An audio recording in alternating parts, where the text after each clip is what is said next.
Insyaallah. Ya. Nah, doanya Rabbana atina fid dunya hasanah wa fil akhirati hasanah. Intinya dua saja. Ya Allah, berikan kami keselamatan di dunia dan keselamatan di akhirat.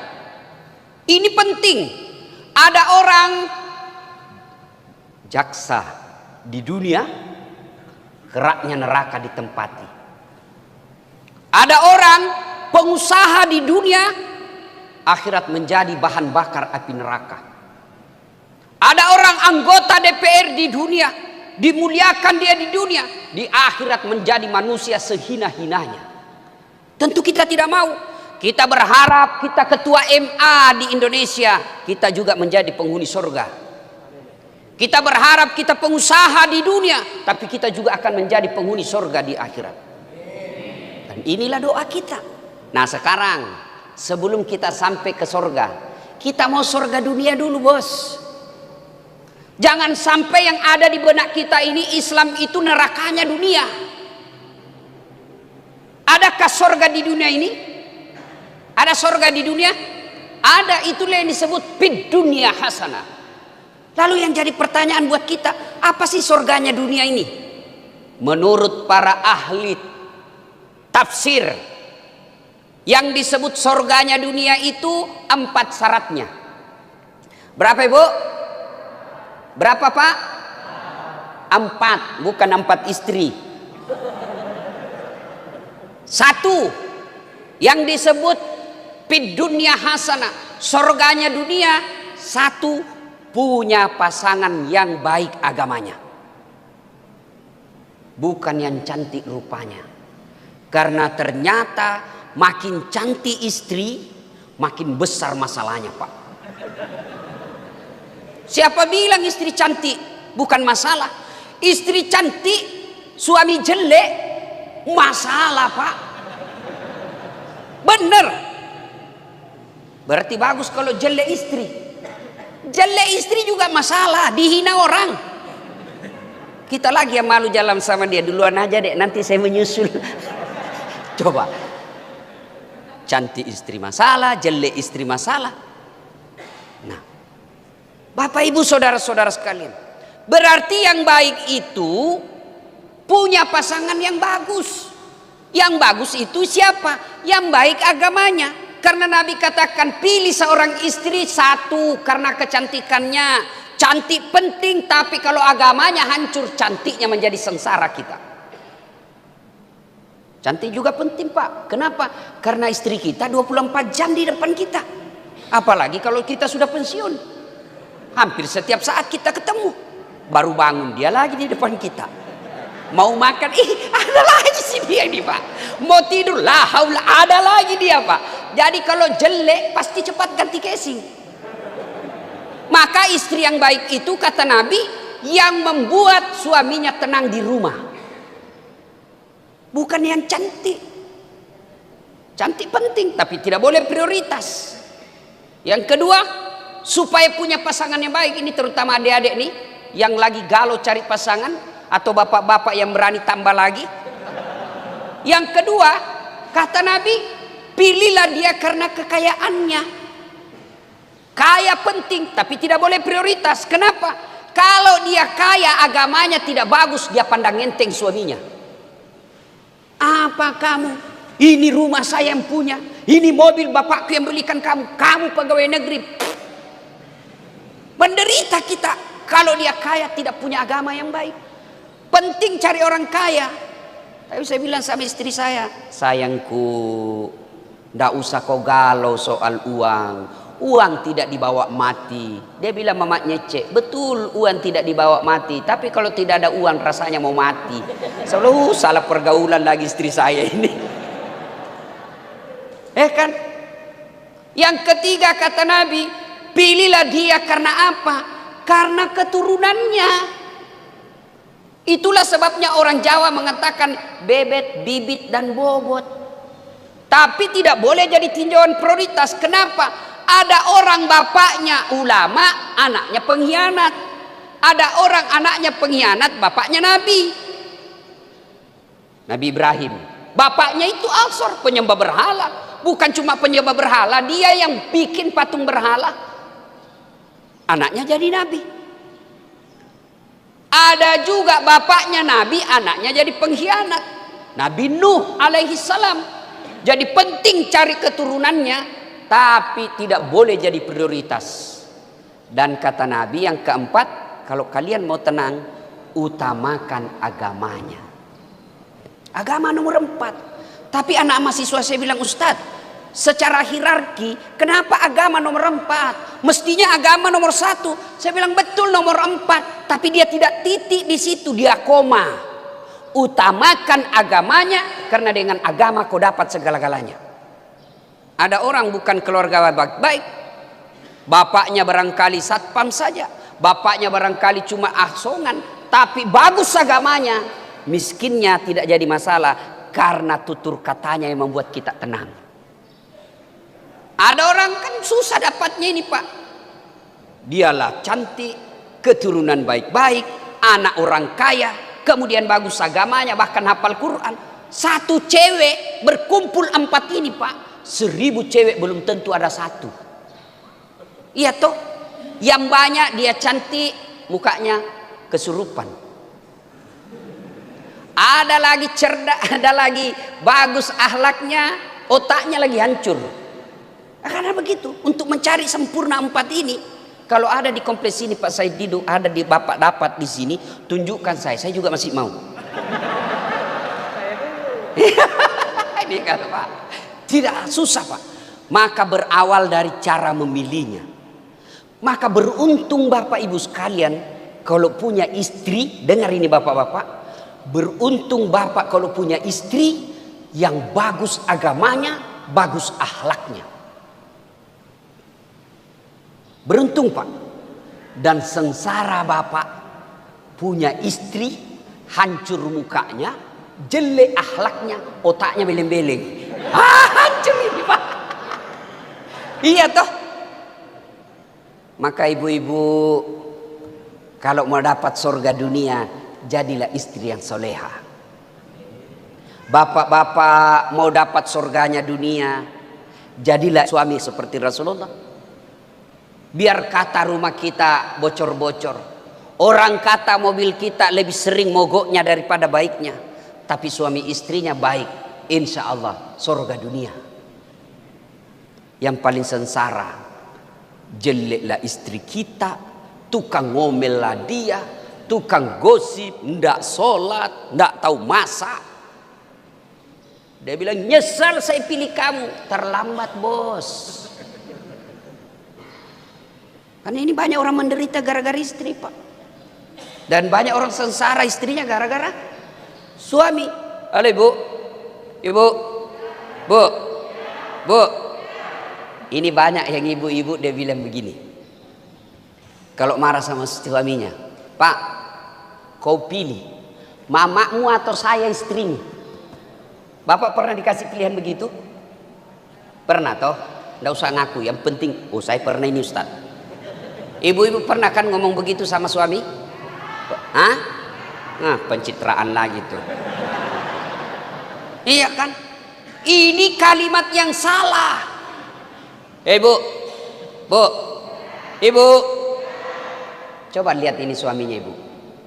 Dari kandungannya dari mana? Dikandung di mana ibu? Di mana? Ibunya. Siapa yang susui? Waktu kecil, bukan waktu dewasa. Siapa? Ibunya. Siapa yang ngajarin bicara? Ibunya. Siapa yang ngajari jalan? Siapa yang sekolahkan?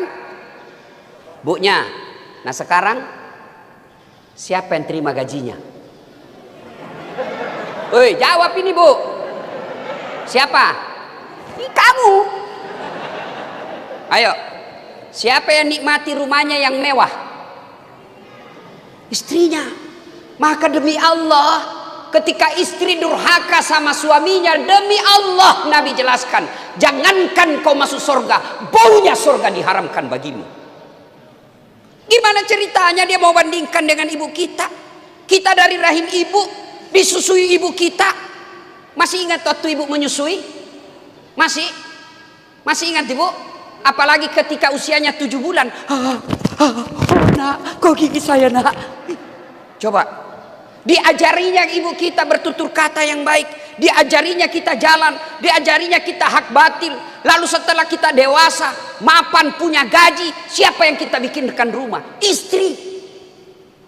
Saya tidak yakin rumahnya yang diberikan Pak Hatta Ali kepada ibu bapaknya lebih hebat daripada rumah beliau.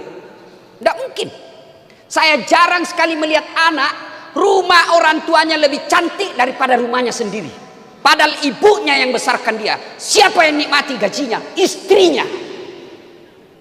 Maka jangan pernah berkata kau pilih ibumu atau saya istrimu. Dongo itu. Dia ketawa, saya serius. Paham? Paham ibu? Makanya jangan pernah mengkhianati suami. Maka alangkah bahagianya kita seorang suami. Begitu pulang kita kerja disambut oleh istri. Assalamualaikum kakandaku Arjunaku. Disambutlah suaminya. Waalaikumsalam adindaku Sri Kandiku. Dia bilang istrinya, Masya Allah suamiku gagah betul hari ini. Dia bilang suaminya, berarti saya jelek kemarin. Ini juga suami yang tidak tahu disanjung. Begitu suaminya pulang, istrinya sudah cantik menyambutnya. Datang suaminya, dia tahu dimarahi tadi sama kepala dinasnya, dimarahi tadi sama manajernya. Datanglah suaminya, lalu dia duduk, dipeluklah suaminya sambil dikasih semangat. Bang, memang beginilah hidup. Namanya anak buah, wajarlah manajer marah. Masa abang yang mau marah sama manajer? Dipecat bang. Itu istri yang baik. Contoh ketika Rasulullah pulang dari menerima wahyu dari Gua Hira, beliau kan menggigil. Ya Khadijah, saya tidak tahu saya kenapa ini. Saya menggigil. Tolong selimuti saya. Apakah Khadijah banyak tanya? 3 hari 3 malam tidak pulang. Pulang-pulang kedinginan minta diselimuti. Ibu mampu tidak lakukan itu? 3 hari 3 malam suami tidak pulang. Di WhatsApp tidak dijawab. Di telepon di reject. Tiba-tiba dia pulang, Bu selimuti saya. Ibu selimuti suami. Diinterogasi, Pak. Kau dari mana kau?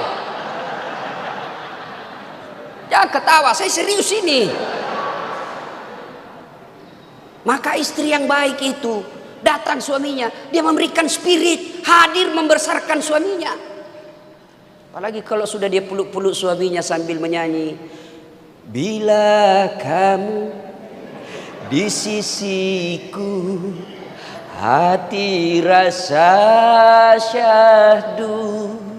Suaminya masuk ke kamar, makin berantakan kamarnya, marah-marah. Suaminya, memang kamu tidak tahu ngurus ini kamar.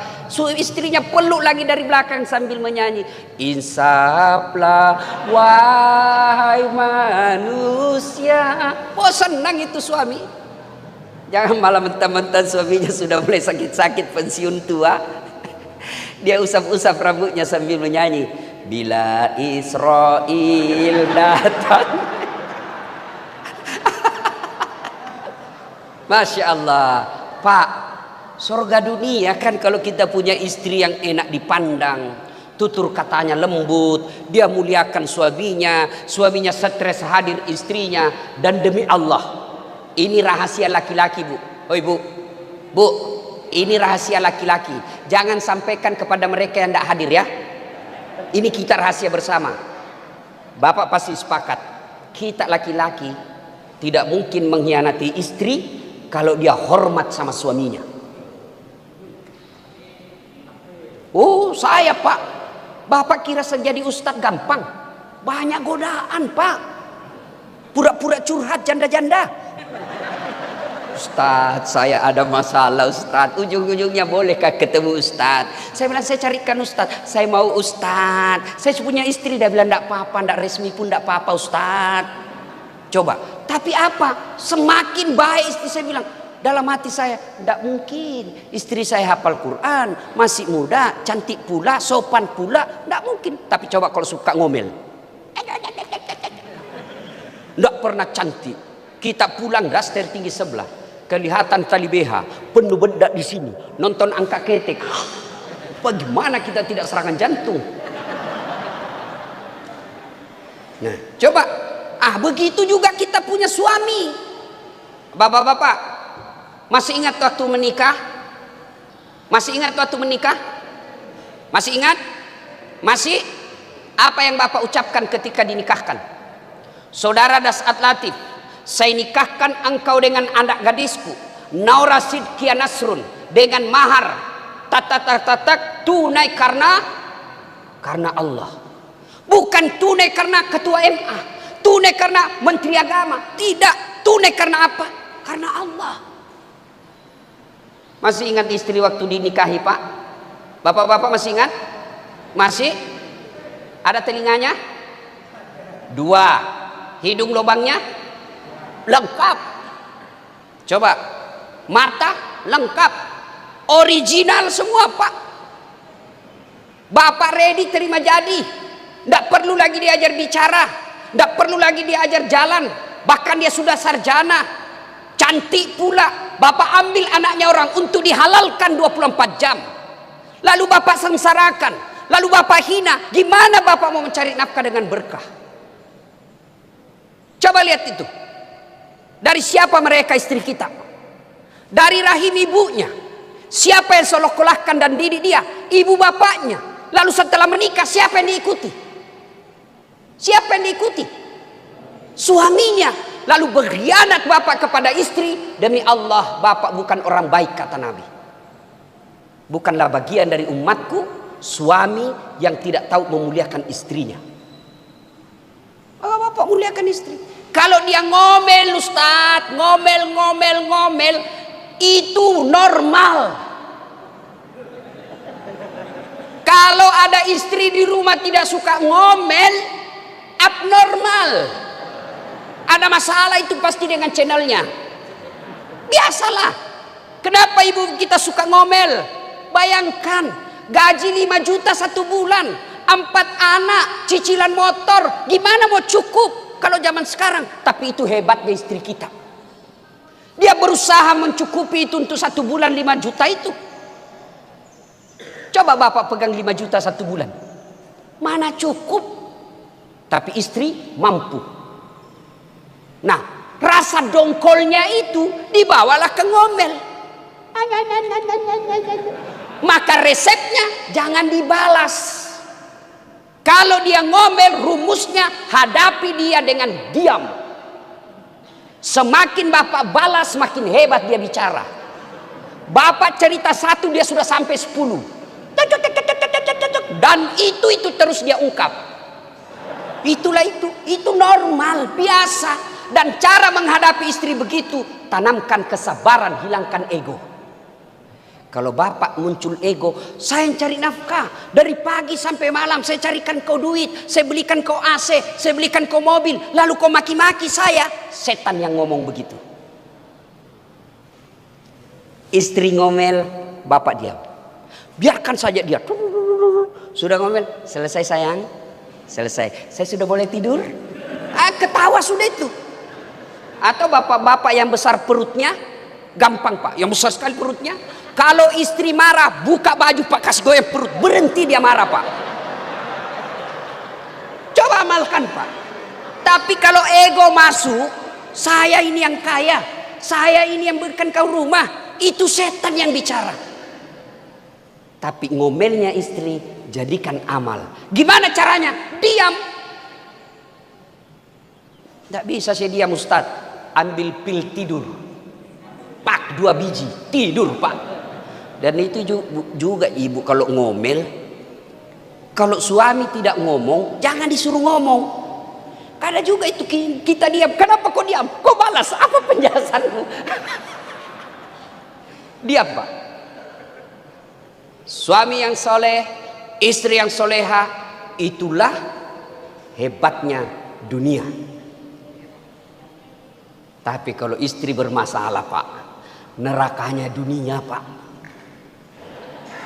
Nah tuh, maka adik-adik sekalian, hati-hati memilih jodoh. Pakai 4 ini. Ya. Yang kedua, surganya dunia kata para ahli tafsir yang menafsirkan fid dunia hasanah. Apa itu? Punya anak yang soleh dan soleha. Subhanallah pak. Bapak yang bawa anaknya hari sholat subuh hari ini top bapak. Hebat. Bagaimana cara punya anak yang soleh dan soleha? Satu, menurut Al-Quran. Surah Luqman. Ya bunayyah, wahai anakku, la tusrik billah, jangan kau mensyirikatkan Allah. Berarti yang pertama, ajarkan anak kalimat tauhid, la ilaha illallah Muhammadur Rasulullah.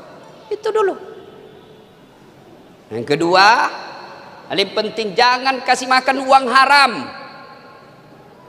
Coba lihat orang tua yang menghalalkan segala cara cari nafkah.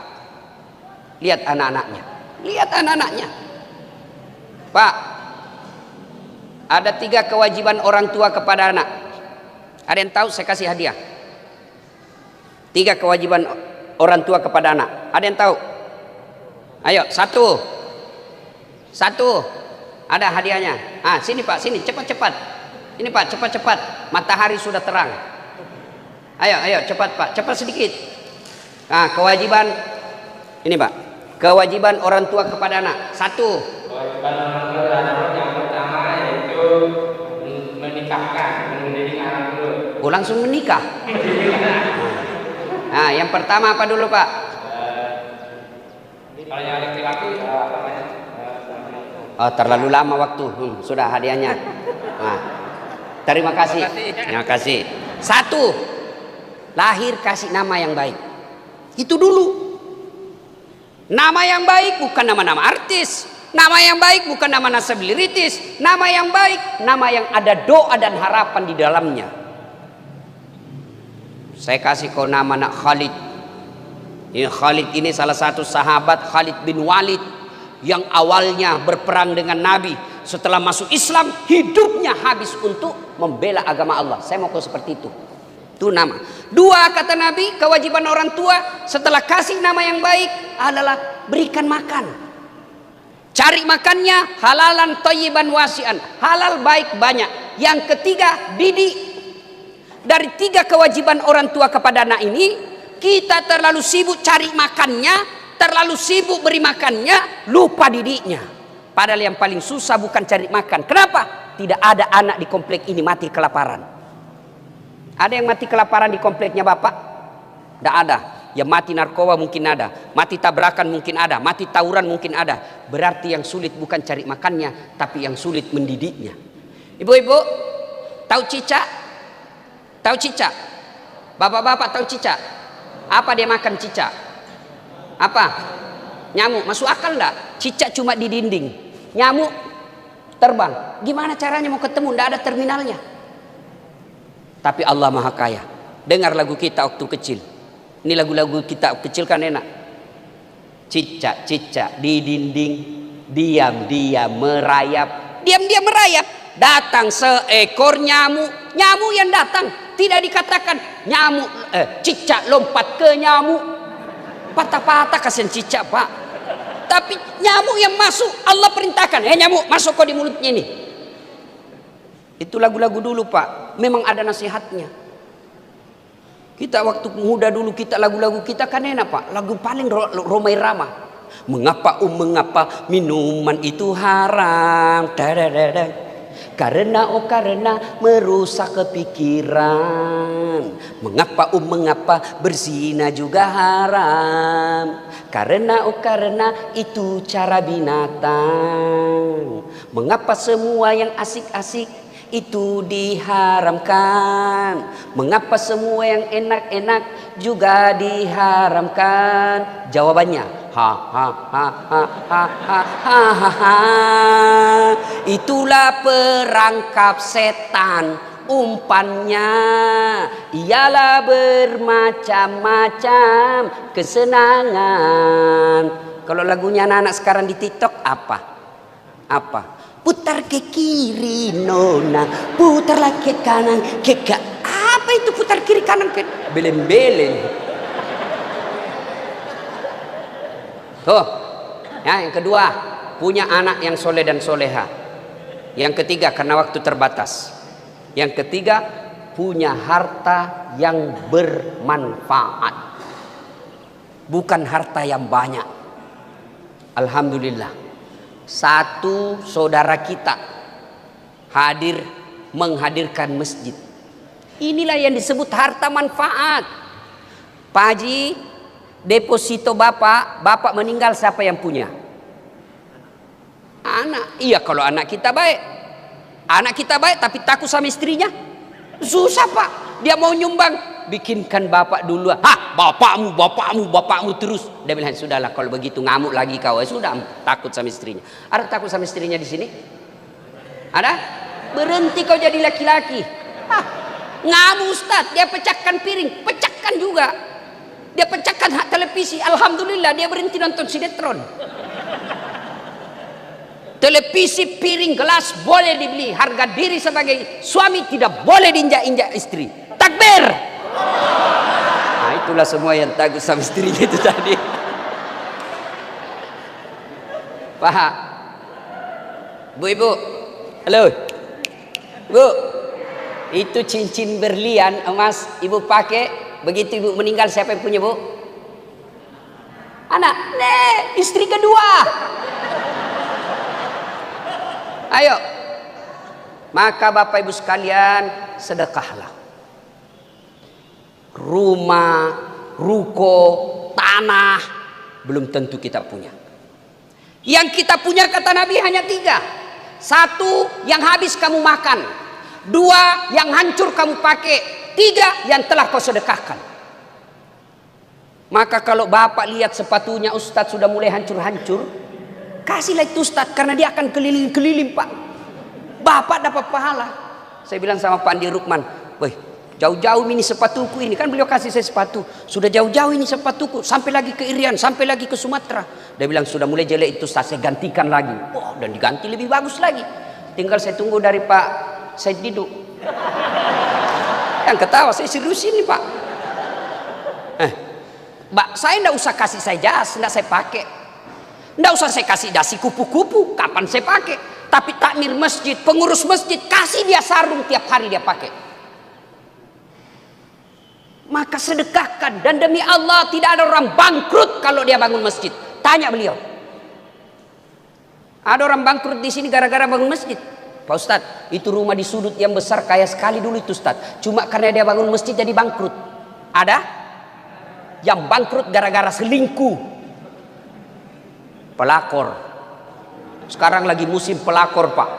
Saya sudah catat di status saya di Facebook, siap dilakor. Nggak ada yang lakor saya Pak. Supaya istri saya percaya bahwa ini betul suami saya ini tidak ada macam-macamnya. Kalau sembunyi-sembunyi bahaya itu Pak. Saya terang-terangan siap dilakor. Nggak ada yang mau. Dia bilang masuk neraka aja ceritanya Pak Ustadz kalau ini Pak. Ayo Bapak Ibu saudara-saudara sekalian, sedekahlah. Bangun masjid, mari bersedekah. Allah sediakan lahan. Yang punya duit sedekah dengan duitnya. Yang punya kekuasaan sedekah dengan kekuasaannya. Yang punya ilmu sedekah dengan ilmu gambar-gambarnya. Yang punya tenaga sedekah dengan tenaganya. Saya tidak punya duit Ustadz, tidak punya jabatan, tidak punya tenaga, tidak punya kecerdasan. Apa sedekahnya Ustadz? Diam. Kau diam di situ. Jangan banyak bicara. Ada juga ndak sedekah duit, ndak pernah datang jamaah, ndak pernah gotong royong. Diam aja kau di rumahmu. Ibu-ibu sedekah. Kalau Pak Haji bangun masjid, kita sedekahnya apa? Kirim itu sendal dari toilet ke pintu masjid. Kudung, Quran, air minum, sedekah. Jangan tunggu kaya dulu baru bersedekah.